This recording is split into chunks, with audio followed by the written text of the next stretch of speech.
Hey guys, welcome back to my YouTube channel. My name is Jeff Robert. This time, gagawa tayo ng dress and we have to finish everything sa loob ng 8 hours. Yes, 8 hours, including designing, sketching, cutting out the fabric, sewing, and finishing. So, let's start!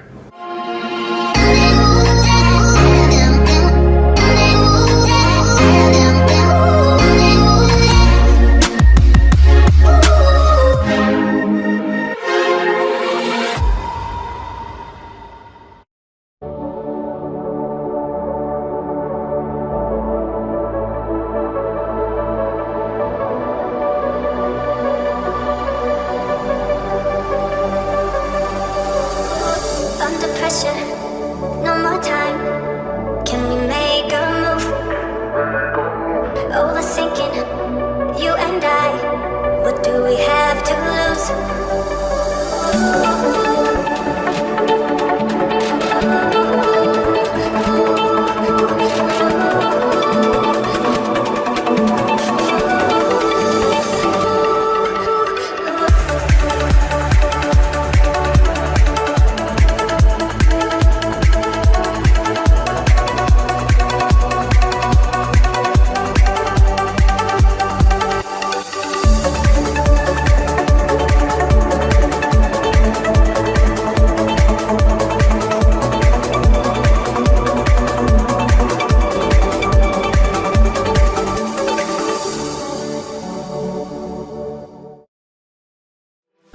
Okay, so after designing, after finishing the sketch, you have to prepare and gather all the materials that you'll be needing for construction.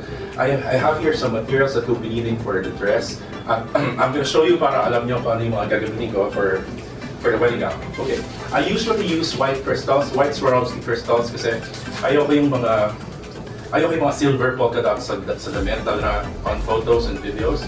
And I have here some embroidery. This is a checkered embroidery I got from a fabric store in India. Gagamitin ko itong base ng damit. Some ostrich feathers.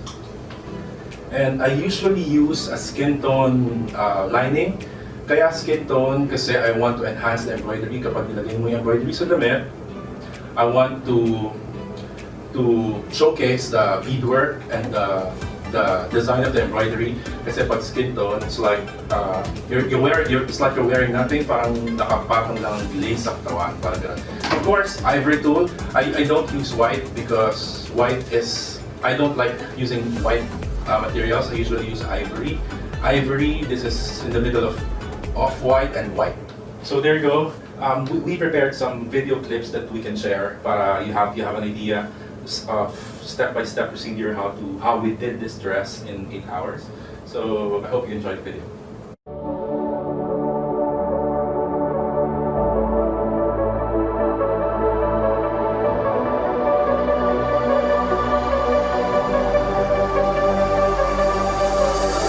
Under pressure, no more time. Can we make a move? Overthinking, you and I. What do we have to lose?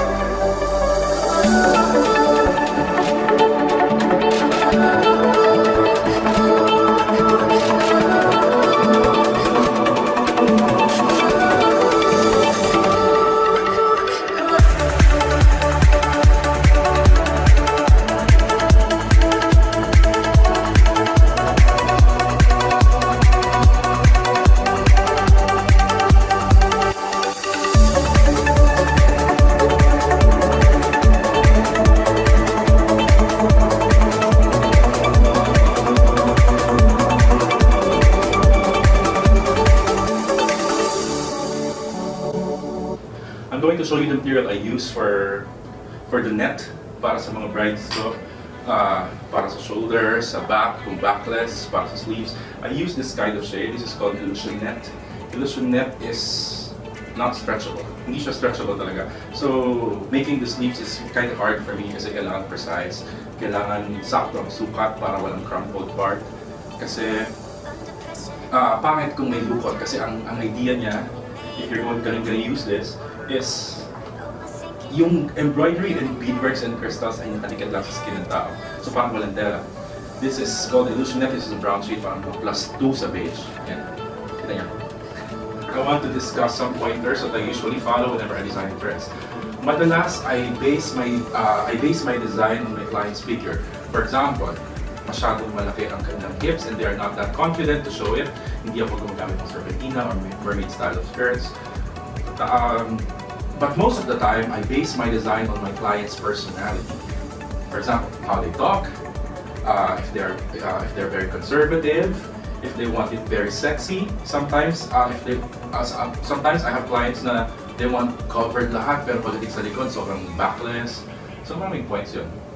Also, hindi ako masyadong in favor of using sleeves and putting sleeves on the dress, lalo na kapag they want to cover their arms. Minsan kasi mas na-emphasize yung arms natin. I like making long sleeves dresses para sa mga payatang braso, sa mga mahabang katawan, para mas maganda siya tignan para sa akin. And when choosing what kind of skirt to use, usually, ayaw nila ng ball gown kasi feeling nila lalaki sila tignan, mas tataba sila. But I see it as the bigger the skirt will be, the thinner the person that will going to wear the dress. So ganun ang tingin ko eh. Kapag malaking damit, mas mukhang maliit ang magsusuot. When it comes naman to the fit of the dress, sometimes whenever I make a dress for a client na hindi masyadong maganda ang vital statistics, I usually put additional hips. Parang extension, we add measurements to the hips para mas mukhang to create an illusion of a tinier waistline. Kasi whenever I watch a bride walk down the aisle, tapos kapag sobrang liit ng bewang, kahit na you have huge arms or you have fat face, for example, kapag maliit ang waistline, sasabihin ng mga tao, she's sexy, she lost weight. So ganun. Maraming pointers ka kailangan consider when designing a dress. And fitting the dress is very crucial. Kailangan we fit everyone. Like for example, this dress, we are making this dress sa loob ng 8 hours because we're using a mannequin size measurements. Kapag nagawa ang damit, we put the dress on the mannequin kapag maganda ang fit, so we finished agad, we put beadworks, we finish everything. Unlike, for example, for making a wedding dress sa totoong bride, it usually takes time dahil we fit every month. I usually start fitting 4 months or 5 months before the wedding. And I end up doing the final fitting 3 days before the wedding.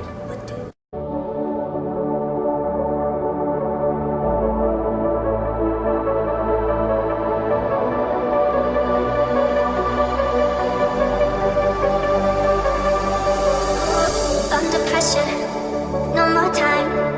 Can we make a move? Overthinking, you and I. What do we have to lose?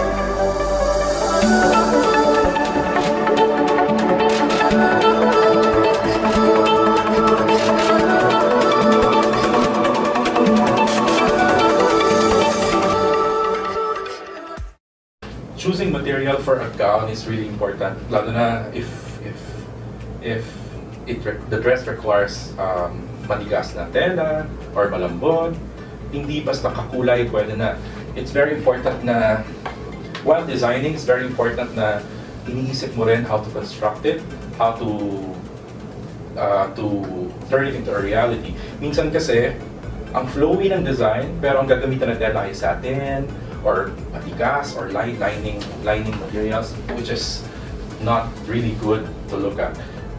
It's very important also na to choose colors. Colors is really important too.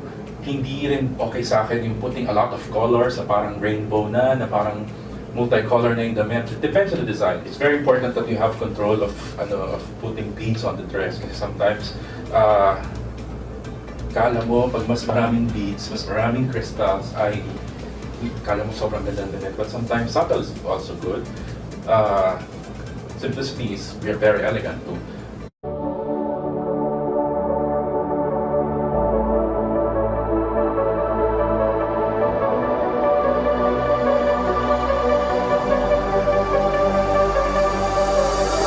Under pressure, no more time. Can we make a move? Overthinking, you and I. What do we have to lose?